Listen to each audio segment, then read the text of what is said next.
Good morning. Good morning, sir. So let us continue our lectures on machine learning for image processing. Let us continue the discussion on Fisher's linear discriminant in particular. Before I start, if you have any questions, you can ask.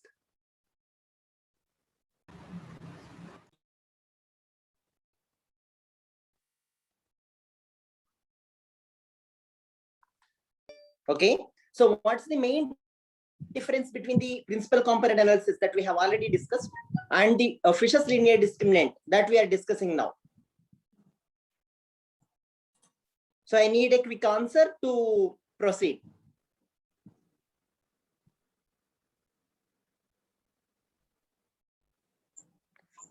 Hope question is clear. What is the difference between the key difference between the principal component analysis we have already discussed and the Fisher's linear discriminant that we are discussing now? So Fisher's linear discriminant is based on the efficiency of classification.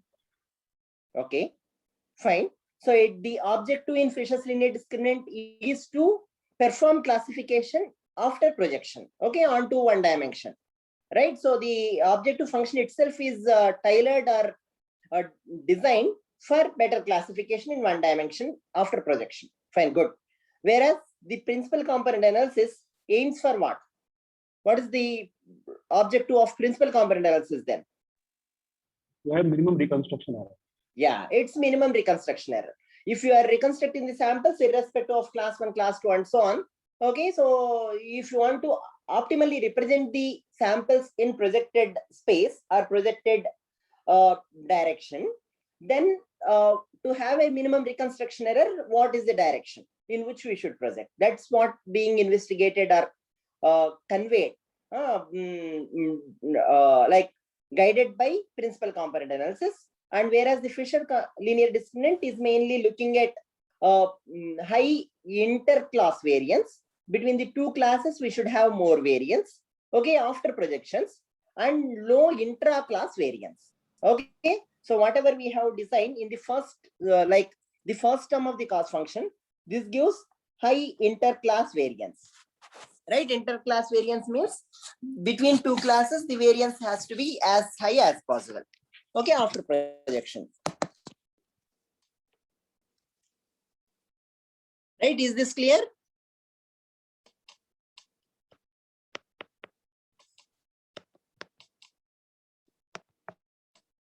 Here, interclass variance is being measured by what?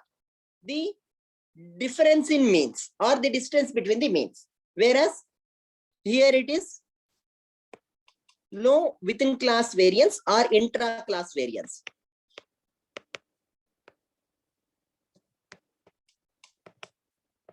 Okay, so now putting these two together, okay, let us have the cost function for the Fisher's linear discriminant.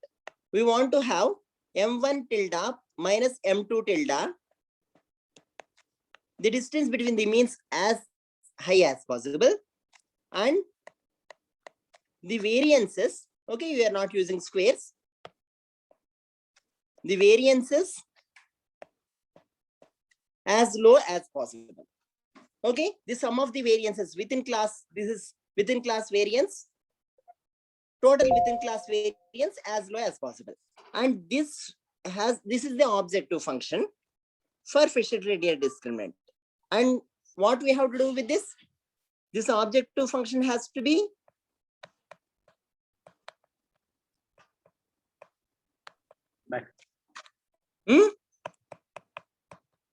what should be done with this objective function? You have to maximize it. Yeah, maximize with respect to what? With respect to W, right? So where is W now? So in the concluding remarks of the yesterday's class, I have defined S1 tilde, okay, S2 tilde and so on. Okay, so now we will try to see explicitly bring in W's here. See, first of all, let us take, it's already M1 minus M2 tilde, okay, norm square. How can we rewrite this? M1 tilde minus M2 tilde. We have defined each of these terms. Okay, giving the bringing the definitions here, we want to see clearly where W comes. then we will optimize that function. Fine. So what should I write now? Any suggestion from your side? This is like a scalar. Both are scalars only, but I'm writing now in some fashion. No, similar to AK square. You people remember what am I writing now? Transpose.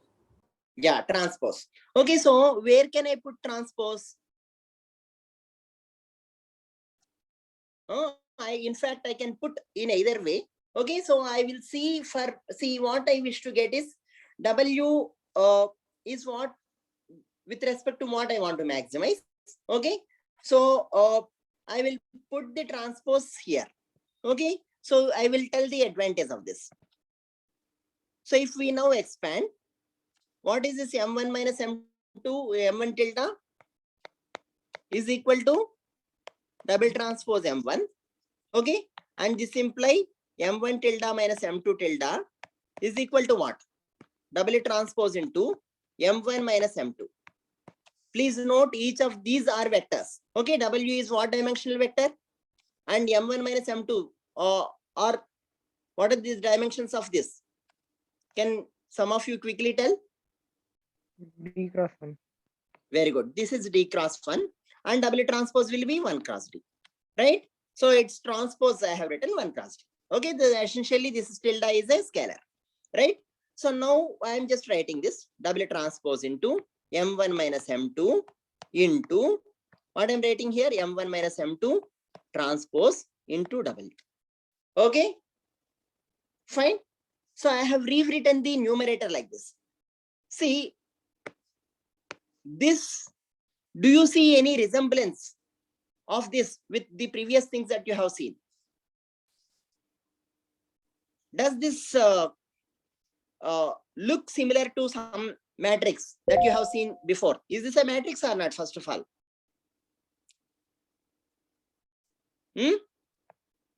What is the dimension of this? It's a D cross D matrix. Okay. So do you see any resemblance? Okay. We will see the expansion for the second term. Okay. Then we will come back. Okay. To the discussion on this. Okay. S1 tilde plus S2. Let us start with, yeah, this is what we need. Okay. Let us start with S1 tilde. Okay. So what is this S1 tilde? Is the variance of the projected samples, Yk minus what? M1 tilde whole square, where Yk belongs to class 1. Is this fine?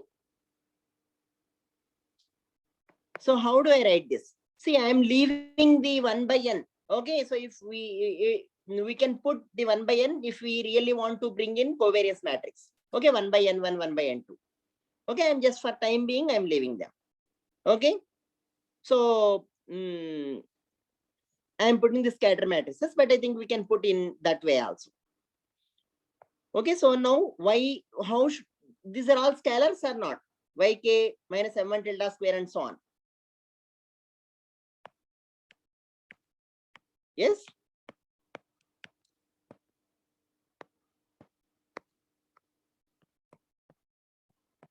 So why I am writing like this?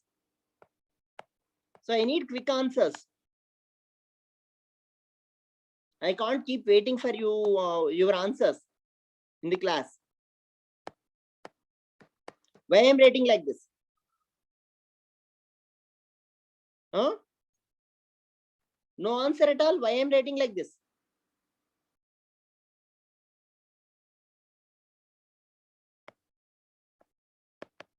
See, people should answer, should be able to answer. None of you know why I'm writing like this? Write it in the scatter matrix form. To write? Write it in terms of scatter matrix. Right. Or to bring in somehow some scatter matrix or something. And more importantly, to bring in what? So even more importantly, to bring out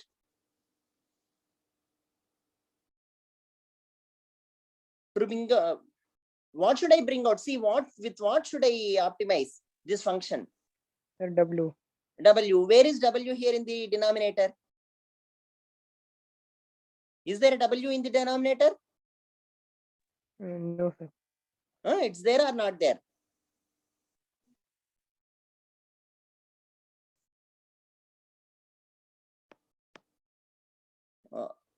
None of you why? know, or you don't want to answer in the class.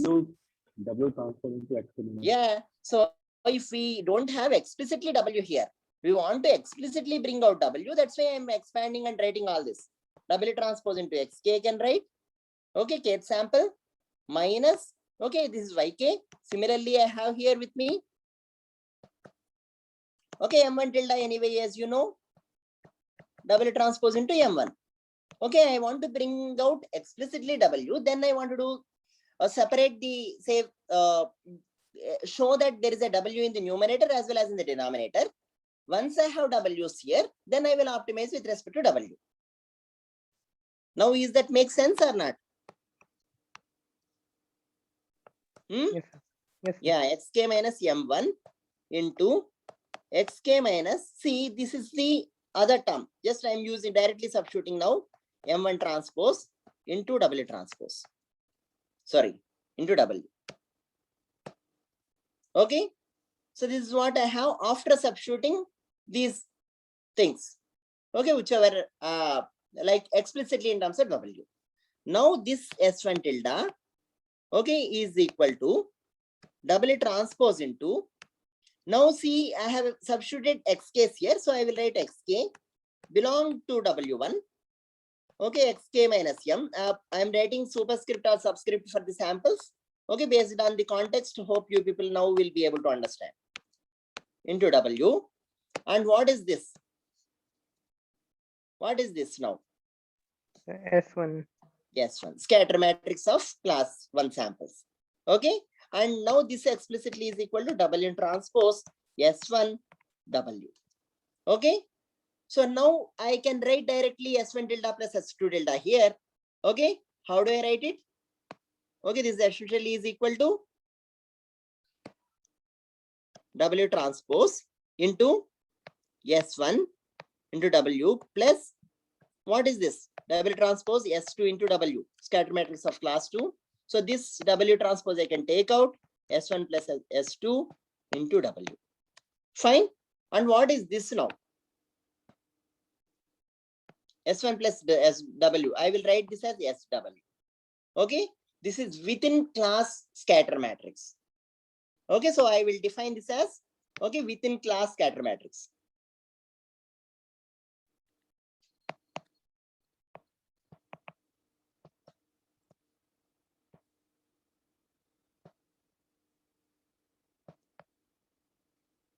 See, in many of the methodological developments, what is more important is not to just go step by step to the process, but you should emphasize what steps should we take.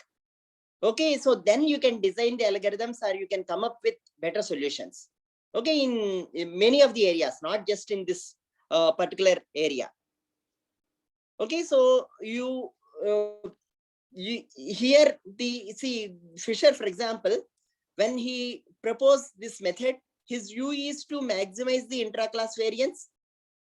Okay, and then like maximize the inter-class variance and minimize the intra-class variance in the projected dimension or the projected direction. So with that, that is the clue he had. With that, see, using little bit of mathematics and so on, he can come up with this. Once he comes up with this, it's a numerical trick. So whichever we want to highlight, we will highlight and bring them. Once we get into that, how do we solve them? Okay, so these are the two tools and tricks which you have learned at different times, different subjects in bits and pieces. So putting them together with the idea or the intuition that or the objective you need to achieve, you can bring up the method. Okay, and it's so famous that we are discussing after 50 years of its proposition. So you got the point? So that's what is more important even in class. Okay, so just probably listening and understanding is one aspect, but more than that, you should participate. Okay, so you should envisage what next step I will be writing, why I'm writing those steps and so on. Then only you will gain the proper advantage of the course. Okay, and as well as the understanding of the developments. Okay, so now this is the within class scatter matrix. And what do we call this as? SB between class scatter matrix.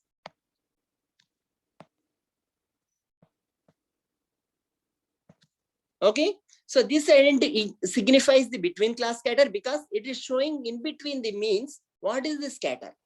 Okay, so and this is showing the within class of class 1 plus class 2, what is total within class scatter.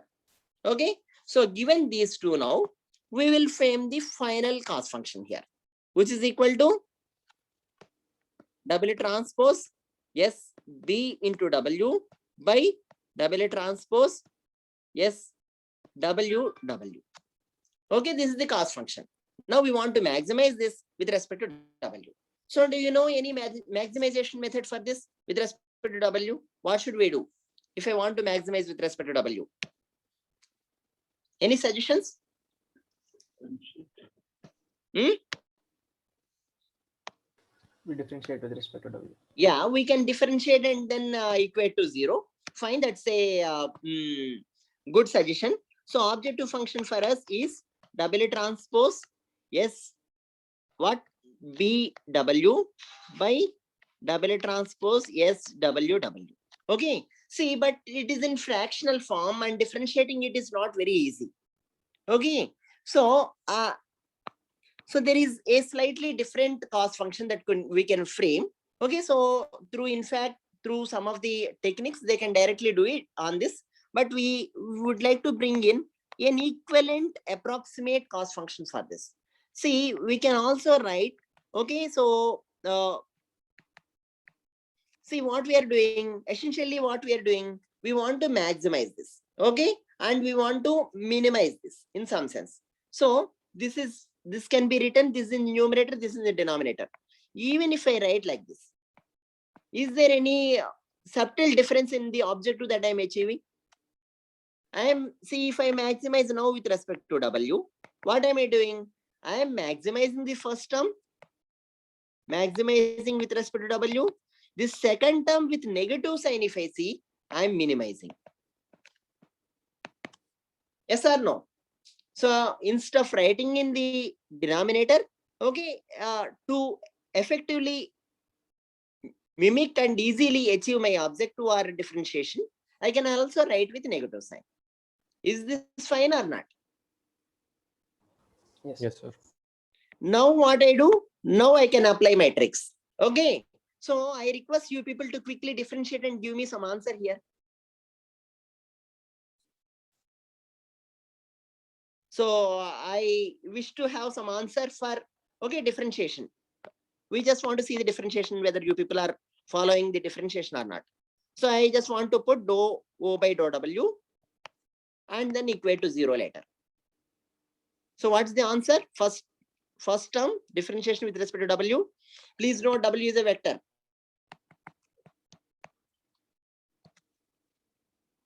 Okay. So what is the answer for first term? 2 times SBW. Very good. So is this SB a symmetric matrix? Yes, sir. Yes. So you can write directly 2 times SBW. Okay. If it is not symmetric matrix, then you should write SB plus SB transpose. into W. Very good. Okay. So fine. What is the next one? Minus lambda times. Fine. 2 times SWW. Is this SW also symmetric matrix? Yes or no? Yes, sir. Yes. Okay. So please point out the mistakes if I'm writing here itself. Okay. Don't wait till you see later and then try to bring in. Okay. So this is the mean of only class 1. Similarly, when you find S2, mean of class 2 only come into picture. Okay. Fine. So nowhere total mean we are finding in this. Whereas in PCA, we are finding total mean and total variance and doing something there. based on them. Okay, fine. Good. So now what you have here is essentially SB into W is equal to lambda times SW into W. Okay. Is this fine or not? So how is it looking? Is there any is there anything that resembles this? Characteristic equation. Okay, so how you can make this as characteristic equation or whatever? So any suggestion to look it as a form that you know are quite familiar? Eigenvector form. Yeah, that is all fine. I got your point. So Multiply with there are somewhere SW eigenvectors, inverse. eigenvalues involved. Multiply with SW inverse. Very good. Okay, SW inverse SB W is equal to lambda times W. Okay, very good. So now if I bring in this matrix, okay, this has matrix, and then W, this is an eigen value eigenvector solution, and then I can solve and find the eigenvalues, and one eigenvector I will pick as a solution for W. Fine. We will see which to pick again. Okay, when there are so many eigenvectors, which to pick is again, like we have seen before, we will also try to see. Okay, which is a better eigenvector and so on. But the like researcher Fisher has gone one step ahead. Okay, and he said solving even the eigenvalues and eigenvectors is also not an easy job. Okay, because you need to solve n cross n or d cross d matrix. Okay, eigenvalues, eigenvectors is very tedious. So there is a still simplified version to solve this. Okay, for W here. So the idea that he suggested is, okay, so you see here, okay, so this SB into W, if you expand now, see the expansions you people should understand. I'm making use of, we are making use of expansions wherever required, and we are bringing in short forms wherever, okay, they simplify. Okay, so this kind of trick we should be aware. M1 minus M2. Okay, so SB, let me expand here. See, what is more important for us here is the direction of W and not the magnitude of W. So it doesn't matter for me if I am able to find, okay, if I am able to knock out any scalars, if I come across in this expression. So let us see if we get any scalar after expanding here.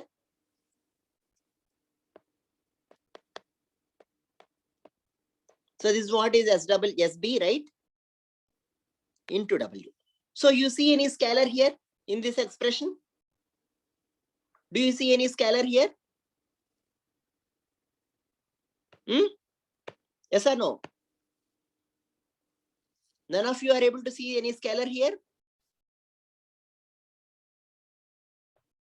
What is M1 this? minus M2 transpose into W. Oh, this is an alpha. It's a scalar. Okay, because anyway, when you do dot product, okay, you will get a scalar. And this essentially says, okay, SW into SB into W is alpha times M1 minus M2. Okay, it's in the same direction as M1 minus M2. And hence, taking this into simplification, now I can write this as SW inverse into M1 minus M2, okay, is equal to some, okay, some beta times or whatever W. Okay, so in fact, this beta is also redundant. Okay, why it is redundant? I am anyway finding out a direction for W. So I will anyway find out the unit vector along W. Okay, when I find out along unit vector for W, I will simply write the solution for W as SW inverse into M1 minus M2. This is the direction of Fisher's linear discriminator.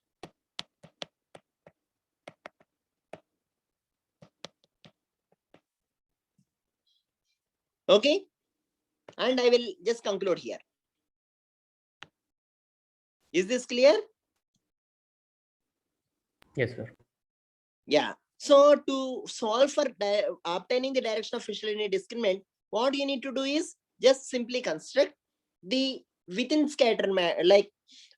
within scatter matrix of class 1, within scatter matrix of class 2, find out S1 plus S2, that is capital S1 plus capital S2, that is SW, and then simply find out S1 inverse into M1 minus M2. Okay, to find out W. That's all. No need to solve for eigenvalues, eigenvectors, and so on.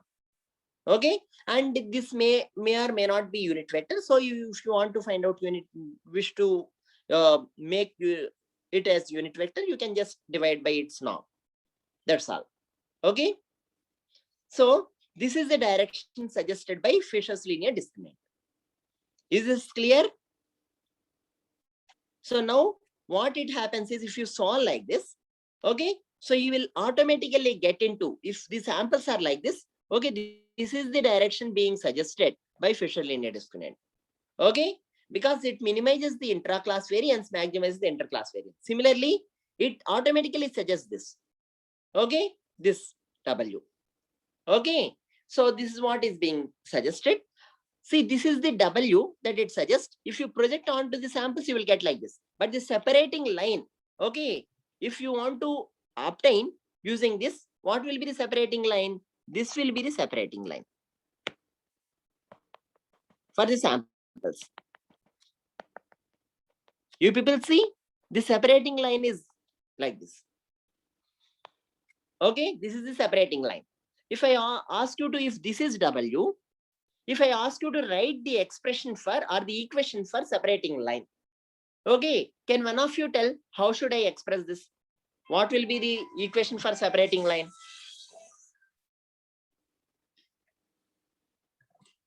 Can one of you give me the equation in terms of W?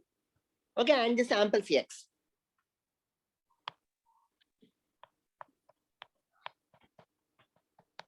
Okay, this is the separating line. Okay, so if I ask you direction of separating line, W transpose X plus B equal to 0 is the equation of separating line. If you go on positive side, that means one class of samples will have W transpose X plus B positive. Another class of samples will have W transpose X plus B negative. Okay, so the direction of the projection and the line of separating the samples will be perpendicular. Anyway, as you know, any line is represented by its normal in indicating the direction of the line. Okay, so this is what is being conveyed here. Is this clear? Is this discussion clear? Yes, sir. Right. So what we can do with Fisher linear discriminant, or even with eigen based projection before, is that you can project the samples onto the separating onto the one dimension, and also find a separating line for the samples in higher dimension. Okay, so the line is in higher dimensions now, not in one dimension. Please note that. Okay, fine. Okay, so now we will try to so any questions here before we move on to the next topic? Do you notice any differences between Fisher linear discriminant and principal component analysis? First of all, okay, if you notice or if you have any questions related to that, please ask.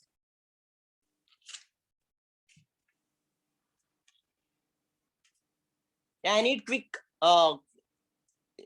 responses.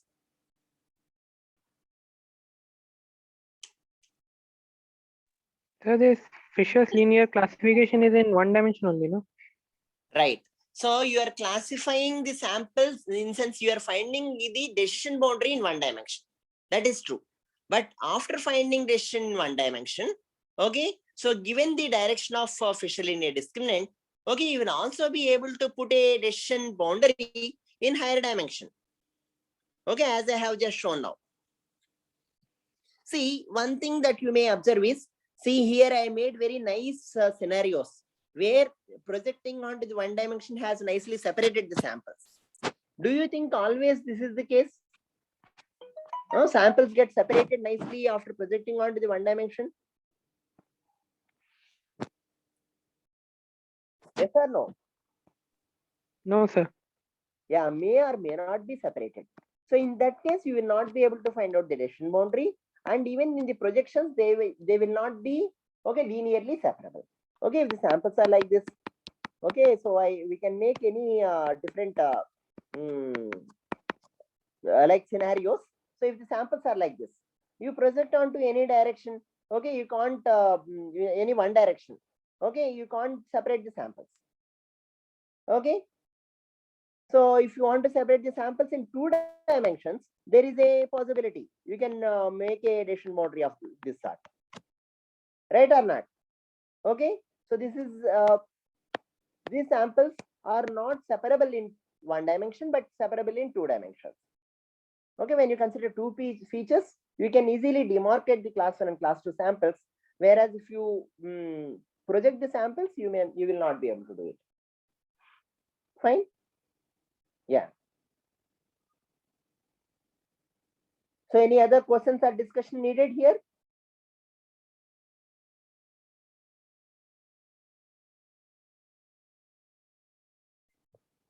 Okay, so if you don't have any question, okay, we will probably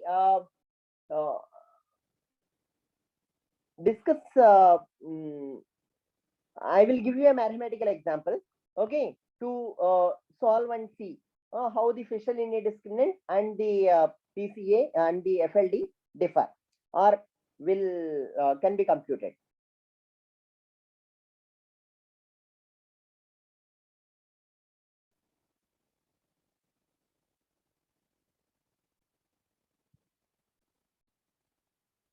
So is that fine? You do you have any suggestion or discussion needed? Do you want to bring in any discussion here? No, sir. No, okay, fine, good. So now I will ask a couple of questions before we start on to this. So do you think which is better? PCA is better or FLD is better? In which scenario it should be used otherwise?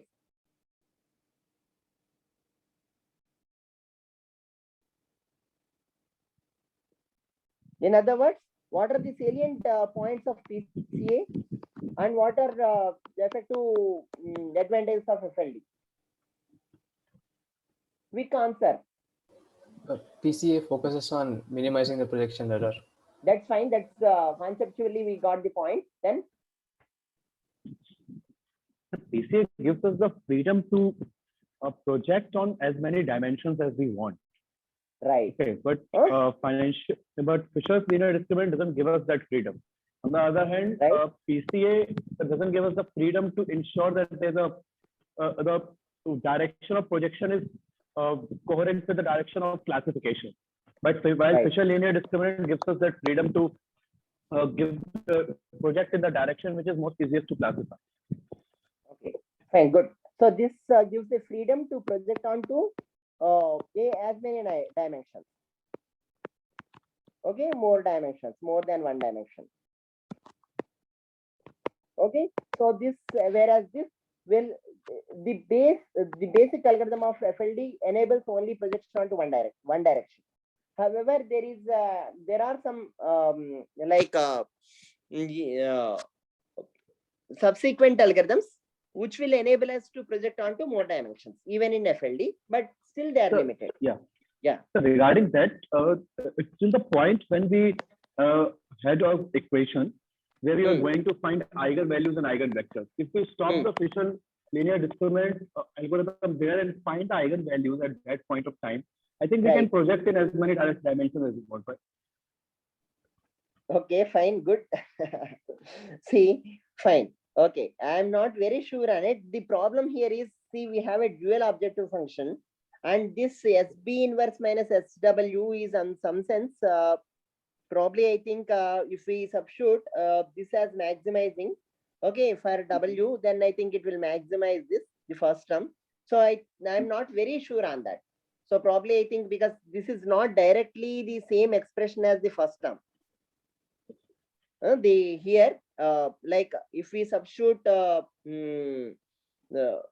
final expression here, whichever we are seeing here is not same as the first term here. If this is the first, because this encompasses both terms together, right? So yeah, I'm not very sure on it.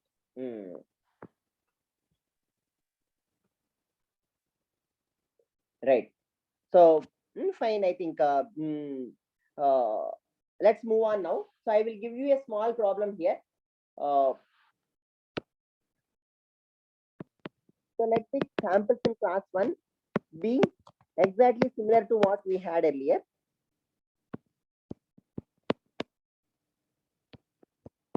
In one of the discussions, sample class 2b, samples again, say let this be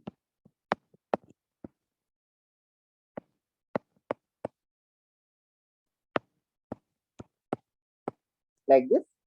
Okay, so now if we take these samples, say if we are asked to apply PCA and FLD, hope you people will be able to apply PCA and FLD and also find out the projections in both PCA and FLD, and you will also be able to suggest the decision boundaries in one dimension based on the projections in PCA and FLD. Is it fine? So will you be able to do that? So should we do otherwise? Yes, sir. So if you can do it, we will move on to the discussion on the next topic.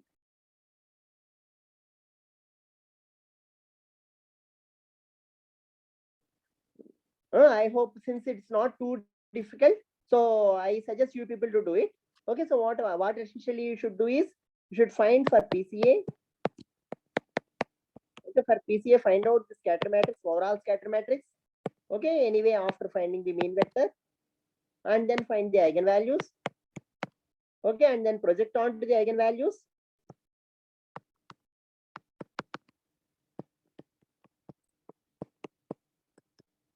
Okay, and using this, you get the principal U projections.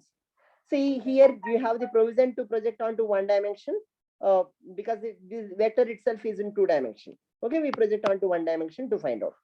But if we give a vector of higher dimension, you can project onto more dimensions as well. Okay, if we give 3-dimensional vectors to project, you can project onto 2 dimensions, 1 dimension, and so on in PCA.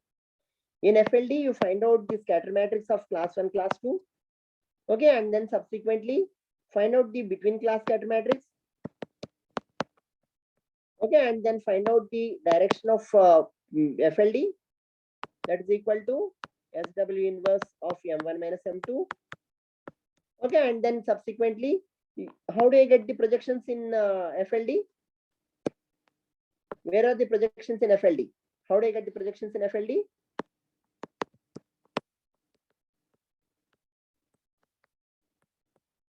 Yeah, how to get the projections in FLD? W transpose X.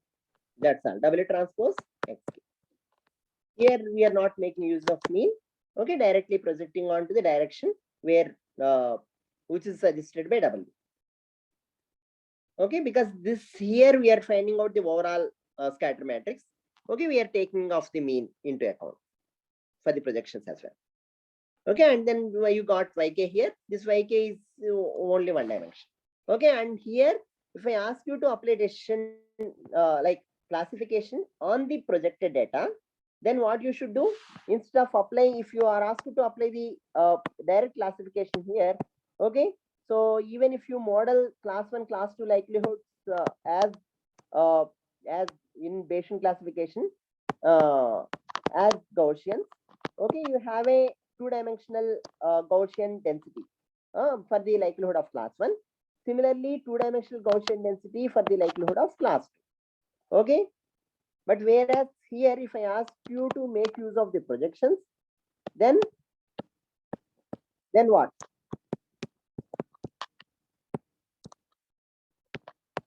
Oh, what is the difference? If you make use of the projections, what is the difference? P of X given omega 1 is now nothing but likelihood in what? Single dimension. Yeah. See here, but the thing is, if for PCA, how do you get the class 1, class 2 samples projections?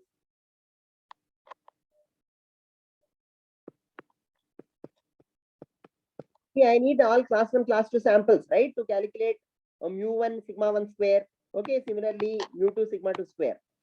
How do I calculate them? How do I calculate mu1 in projected dimension for when I am applying PCA? Any suggestion there? So I have sample 1 to sample 6.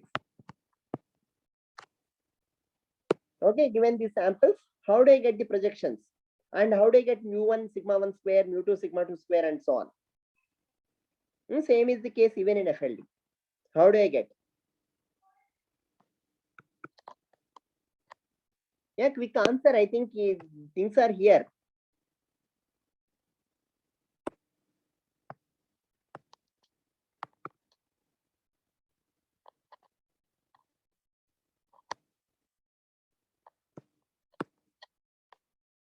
So if I just consider one AK itself, right? So here K equal to 1 to 3, okay, belongs to omega 1 class, right? And K equal to 3, 4 to 6 belongs to omega 2 class. That's all, right? So I will be doing the projections only. The first 3 projections corresponds to, first 3 samples corresponds to omega 1 class, and next 3 samples correspond to omega 3 class.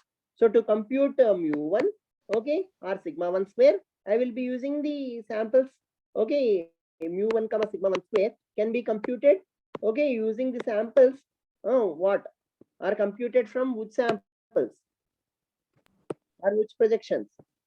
From class 1 sample. That's all. So A1, A2, and A3, or Y1, Y2, and Y3 in each case. Is this clear or not? Y1, Y2, and Y3. That's all, right? So these 3 give mu1 and sigma 1 square. Similarly, the other 3, Y4, Y6, and Y5 and Y6 will give sigma 2 square. Is this clear or not? So now we can ask to do the classification directly in the higher dimension or in the projected dimension. Is this clear? Is this clear or not? Yes, sir. Yeah, right. So if this is clear, okay, so what you will be asked now, so we are shortly planning to give a next programming assignment wherein the data xk may be in whatever dimension. Okay, so x1 to xd. Okay, and there may be any number of samples, k equal to 1 to n samples. Okay, so given this, you may be asked to apply PCA. Okay, so to project onto some dimensions, you may be asked to project to one dimension. Yk belongs to only so r, or yk may belongs to r power say d dash dimensions. Okay, so you may be asked to project onto the some number of dimensions. Okay, so once you project the data, then using these the projected data, you may be asked to do perform classification. So use this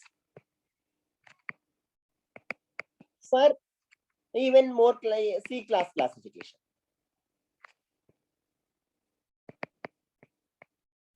Okay, so which will be simpler compared to directly using the classification, doing the classification in higher dimensions. Is this clear? Is this fine or not? Even in programming, if you're asked to do, will you be able to do it there, or any questions there?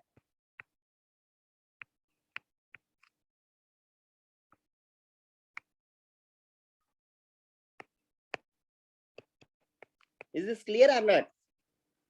Yeah, use them to classify.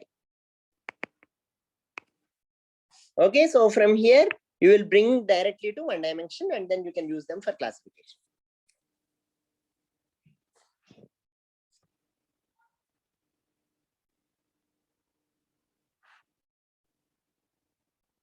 So, okay, so if these things are clear, okay, so let me give a small like intuition or introduction to the next topic that we discuss. See, so far what we have seen is, if the data is given, Okay, so we are trying to model statistically using some likelihood for class 1 samples. So if you are asked to do a perform classification here, okay, so this data may belongs to say omega 1 class, omega 2 class, okay, and omega 3 class and so on. Okay, so now if you are asked to do perform classification, we are finding out D1 samples, samples of class 1, class 2 and so on up to DC samples. And then what we are doing, the class X given omega 1, okay, P of X given omega 2, okay, and so on up to finding a P of X given omega C. Okay, or alternatively, what we are doing, we are getting the features in some sense, Y given omega 1. These features may be in one dimension or in more dimensions. P of Y given omega 2 and so on, and P of Y given omega C. Okay, so here X are samples, direct, okay, samples with raw features we can consider. Okay, Y are samples with, okay, more extracted features.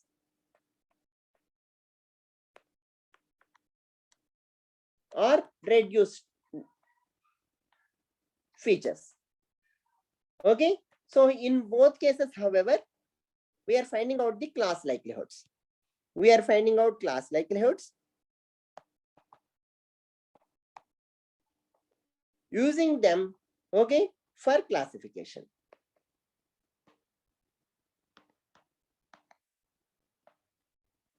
Using probably Bayesian classification kind of thing. Okay, or we can use the either X or Y, okay, and perform nearest neighbor classifier.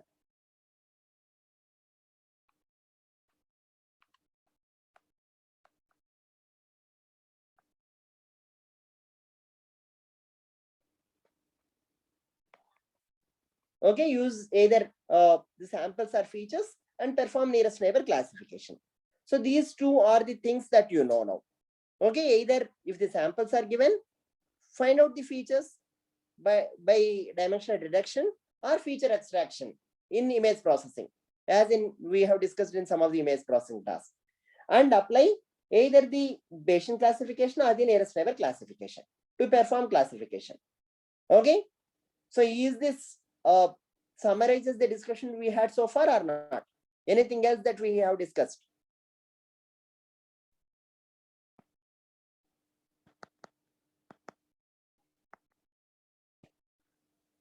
Fine, but in essence, in any classification method, what is our objective? Objective is, if we have some samples of class 1, class 2, what we want to do is, we want to find out a decision boundary. Okay, if we denote each samples with xk, okay, and if we, our aim is to find out a decision boundary represented by its direction w, and the equation of decision boundary being W transpose X plus B, which is a linear decision boundary, then the question posed by the other class of algorithms is, why don't we directly come up with a equation of decision boundary rather than onto modeling the data with statistical properties, densities, and so on. Okay, so that class of algorithms are referred to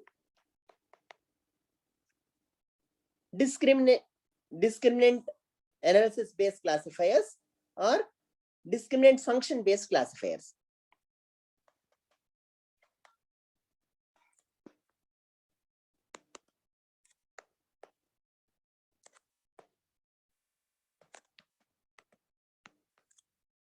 Okay, so these objective of these class of algorithms as against the earlier methods is that we don't want to model first the data of class 1, class 2. Okay, we somehow want to figure out a separating line. In more elegantly, we want to figure out an optimal separating line. between the class 1 and class 2 samples. This separating line sometimes may be linear, sometimes may not be linear as well. Okay, if the samples are like this, okay, the separating line may not be linear. So in that case, it may be quadratic or in higher dimensions or in higher order polynomial. Okay, this is what I have shown in two-dimensional samples, x1, x2. When you move on to the higher dimensions, x1, x2, x3, and so on, okay, it will be a hyperplane or hyperquadratic curves and so on. Okay, is this discussion clear? Yes, sir. Yeah, the algorithms, class of algorithms so far we have discussed is Bayesian classification is based upon statistically modeling the samples and then coming out with the separating line, decision boundary, decision theory, and so on. So Bayesian decision theory comes mainly under statistical pattern recognition or statistical based decision theory.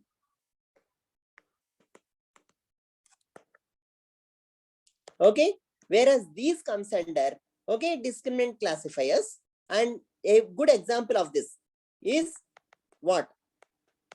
Logistic regression. Okay, fine. Logistic regression.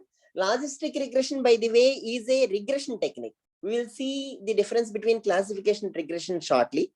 Logistic regression also gives a classification, okay, boundary. But I think better to mention now is neural network. Because the logistic regression has come emerged from the regression mainly. Okay, we will discuss those aspects little later. So a good example of this is neural networks.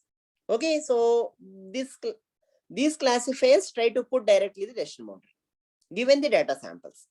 We will see in the next subsequent classes how we bring in the neural network classifiers to put the decision boundaries directly. Okay, so based on what do they learn the decision boundary? That's what we will see in the subsequent classes. Okay, thank you then. If you have any questions, you can ask quickly. Otherwise, we can conclude the class now. Sir, which book can we follow for this PCA and FLD, sir? Same book as that of like Rudand Hart has them. Okay, sir. I will also send the notes probably today. Okay. Thank you then. If you have any other questions, you can ask. Otherwise, we can probably conclude here. Thank you. Thank you.